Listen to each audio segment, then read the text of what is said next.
It's David versus Goliath, Jack in the Box versus McDonald's. In my opinion, which of these two stocks is the more attractive one at today's prices for the long term? Stick around for this short video because the answer might just surprise you, as yes, McDonald's has a much more popular and recognized global brand with a store count that is around 20 times larger than that of Jack's, and with that size and dominance has also come a much more stable and better performing stock price that is up over 60% in the past 5 years, while Jack has actually declined by close to 20%. And yet if I was forced to buy just one of these, I think I would actually prefer Jack in the Box, and here's why. As a more growth-oriented investor, McDonald's typically low revenue growth that actually turned negative in both 2020 and last year doesn't really excite me too much. Whereas Jack, on the other hand, has been growing consistently for years, which is usually very high in the double digits,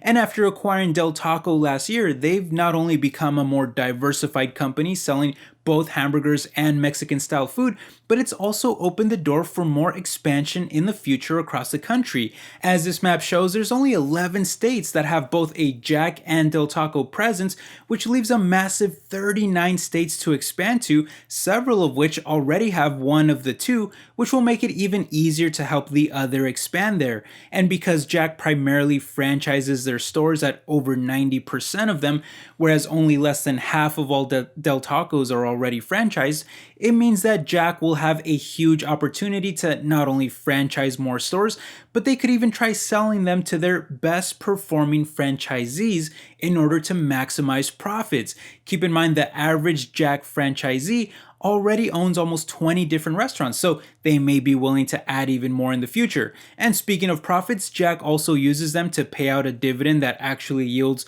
more than McDonald's at 2.5% versus 2.2%. McDonald's has grown that dividend for much longer though, at over 4 decades, which is hard for Jack to compete with, having barely started paying one about a decade ago, but they have at least paid it every year since, which grew to a record high last year. Jack's payout ratio is also very low and just about half that of McDonald's, and while the stock hasn't performed very well, it's at least made for a dramatically cheaper valuation going forward that is not just lower than McDonald's, but also the sector median on a forward PE basis. Even the more future-looking PEG ratio is 35% cheaper than the sector and a whopping 67% cheaper than that of McDonald's at well below 1, which is generally considered a great value. Again, I do not own either stock, but if I was going to buy one over the other, I think I'd give a slight edge to Jack in the Box, because while it may be riskier, I just feel that they have more growth and future potential lying ahead of them at the current valuation as opposed to McDonald's. But let me know if you guys agree with that. I'd love to hear your thoughts down in the comments.